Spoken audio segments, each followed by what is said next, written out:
Huddle Up Podcast is sponsored by Arena Eats. Log on to the website arenaeats.app, that's arenaeats.app, for the ultimate fan experience. At your favorite sports venue, Arena Eats mobile app, pre-order, express pickup, and in-seat delivery. How do you place your order?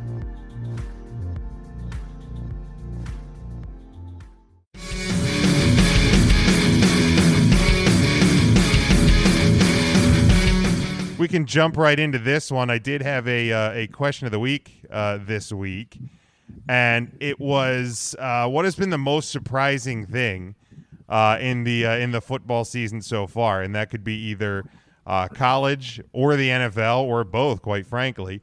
And we can jump right into it. For me, I think it's kind of just the teams that are either seemingly a lot better than we expected them to be, or a lot worse. Like, for me, I'm looking squarely at the Green Bay Packers because they were a team that I thought they're gonna stumble out of the gate.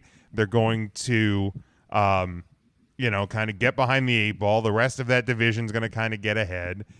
And, mid-season trade deadline, I was talking about they're going to potentially be looking at, fire sailing and moving Aaron Rodgers, and all of a sudden, Aaron Rodgers reminding everybody who he is, and in a division where the Bears are a surprising team, the Vikings are a surprising bad team, the Lions are predictably underperforming, but off the bat, I think the NFC North is one of my surprises that they're just it's almost upside down to what I thought it was going to be.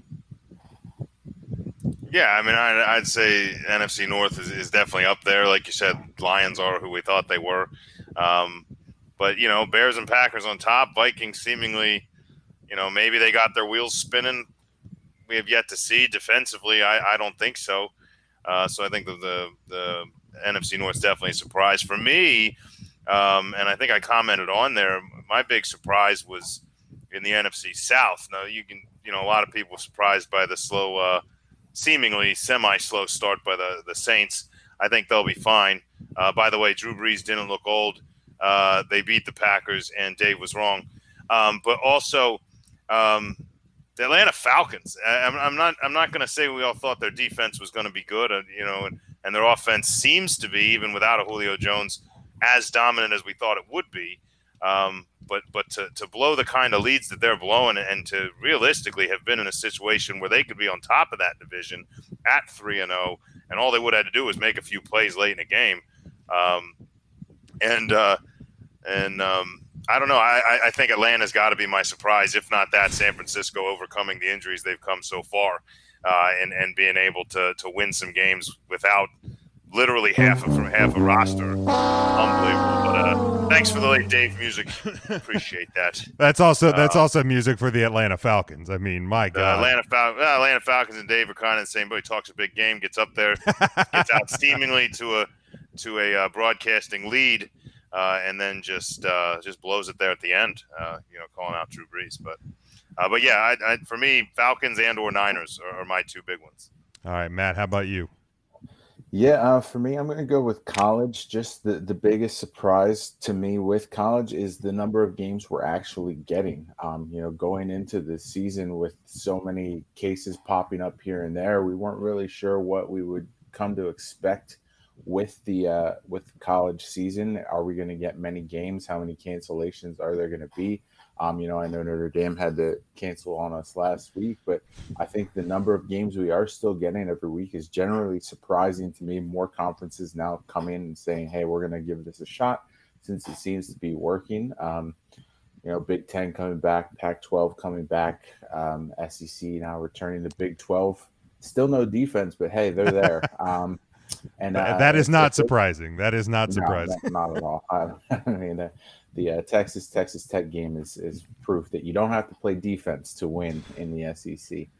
And if we're looking at pros, I think the Bills to an extent are a little surprising just because of Josh Allen's play. I think we knew that defense would be pretty good, and the Bills would be a pretty solid team. But I think Josh Allen's kind of stepping up here this year, and being a little bit more of a productive quarterback, and not just kind of like the safe bet, like a system QB who's not going to win you any games, not going to lose you any games. I think he's actually showing that he can win games this season.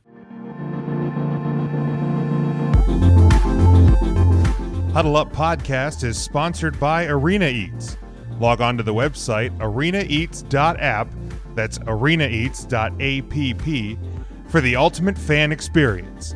At your favorite sports venue, Arena Eats mobile app, pre-order, express pickup, and in-seat delivery.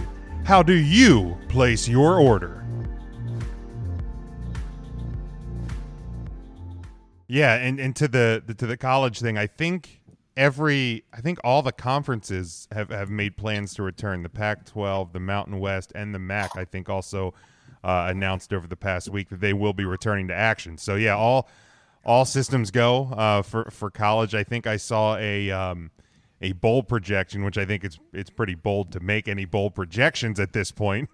4 weeks into the year, but I think one of them had Notre Dame and USC playing in a bowl game, so we would get our USC matchup after all this year if it would all play out, which is one of the games. USC, Stanford, and of course Navy are the three big ones that disappeared from the Notre Dame schedule this year, which is obviously a bummer. Those are like the big three that are always there, that you always make sure that you watch if you are a Denver starting yet another new quarterback this week. I assume that's Mark Rippon's son. I don't even know who he is. I have a buddy who's a Broncos fan, and I told him a couple weeks ago. I said, dude, if you want to switch, feel free. I said I'll give you a one-time pass because that's brutal out there. He said he's sticking with him, and then today he is none too happy that Rippon has been named the starter. Well, man, Jake there. Now back in sunny Florida, though. Back in sunny Florida, no longer from Louisville. Coming here right from St. Pete as well, right down the road. But we, Denver's quarterback situation. I'll tell you one thing. If I'm Melvin Gordon or anybody that was trying to catch a Driscoll pass, I'm not upset. Dude, you get somebody else out there that can get me a ball or get it out of there quicker or get out of the line of fire, whatever you got to do.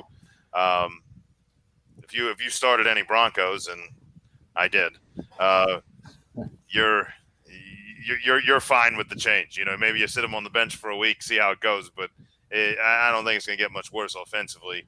You're going to have to lean on the defense. Yeah, I was going to say, I don't think it. Let's let it, and then I got a catchphrase. Let it rip. You know what I mean? Let it rip. And if there's a bright spot to Rippon getting the start, they play the Jets on Thursday night. So you might as well, if you're going to do it, you might as well do it when you're playing the Jets. Looking here at some of the comments, Andrew had said that he was surprised that it took the Bears so long overall to finally sit Trubisky, and Nick Foles back in the captain's seat. Nick Foles for Chicago. He got the comeback win, and got the win this week against the Falcons. He will start this coming week. Ryan says the NFC least. Yeah. Holy. That's not surprising. Well, I mean, it is and it isn't. I mean, I know the Cowboys not having a defense, not very surprising. I mean, I think the Eagles playing as bad as they have, I would say, would be a little bit surprising. I think maybe some of the play calling decisions from Doug Peterson may be a little bit surprising.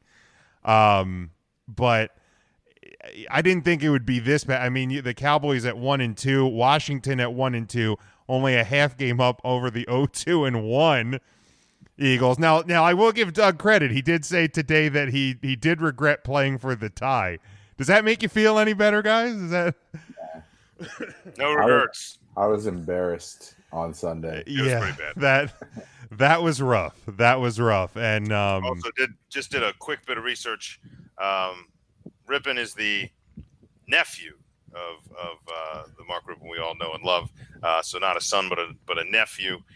And the Broncos would like to let you know that they are open to, in certain situations, you may still see Driscoll. I'm not sure what sort of situation you need to sub in Driscoll, but he is available for certain packages. How bad are they expecting Rippon to be? When you're like, yeah, Driscoll, he will be available. Don't panic. In case Driscoll of emergency, use Jeff Driscoll. Like, that's. Well, they're not the only team dealing with it right now. I mean, there's plenty of. When's the last time the Broncos had like a solid QB? John. I like Locke. Don't get me wrong. Yeah, Locke. Locke. I like him. Unfortunately, the injury. Tim Tebow, last legitimate NFL quarterback in a Broncos. Was he even that legitimate? And don't tell me he won a playoff game. He won a playoff game. Yeah, Trent Dilfer won a fucking Super Bowl. That doesn't mean he was good. He won as many as Romo, right? No, for God's sakes, are we really going to do that? Are we really doing that? I fired Jacob. I mentioned Tebow's name.